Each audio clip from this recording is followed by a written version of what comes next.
Another thing that people thought might cause stress is change. Stress related to change is the idea that any change in someone's life, regardless of whether the change is positive or negative, would produce some sort of readjustment in their life that could produce stress. So positive changes like being offered a job at a ski resort, or negative changes like getting a really bad toothache, could both produce stress. The Social Readjustment Rating Scale is the measure used to assess change in people's life. This scale was developed by Holmes and Ray back in 1967. It's got 42 items. Let's just look at the first 10.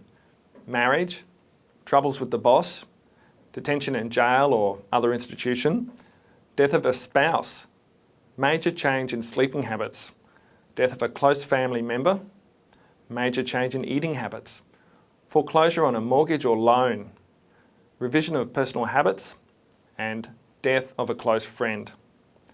Now, most of these are clearly negative changes in someone's life.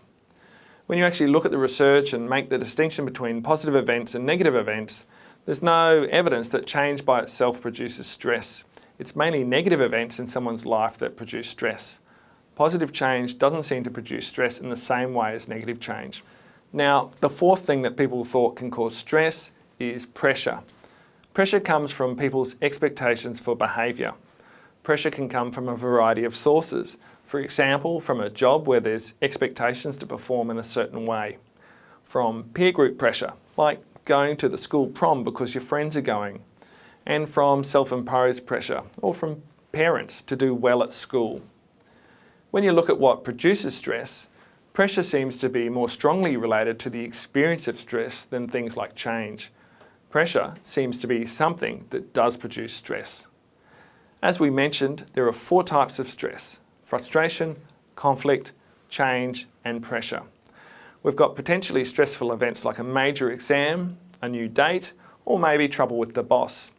These events might lead to stress through either frustration, conflict, change, or pressure.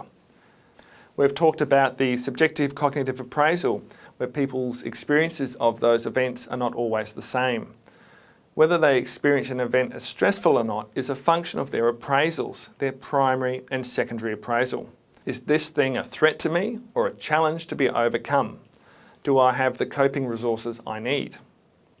The appraisal is influenced by a few different things. One of them is our familiarity with the event. For example, the first time you sit an exam at university, it's likely that you'll appraise that as being stressful.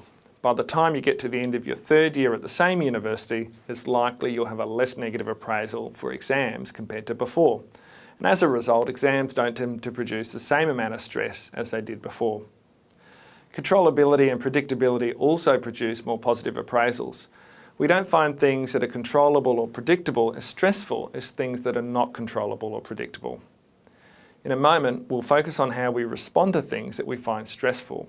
We'll talk about our emotional responses, our physiological responses, and our behavioural responses. But first, we have a quick activity for you. Let's see how well you go in identifying what might make us stressed in different contexts.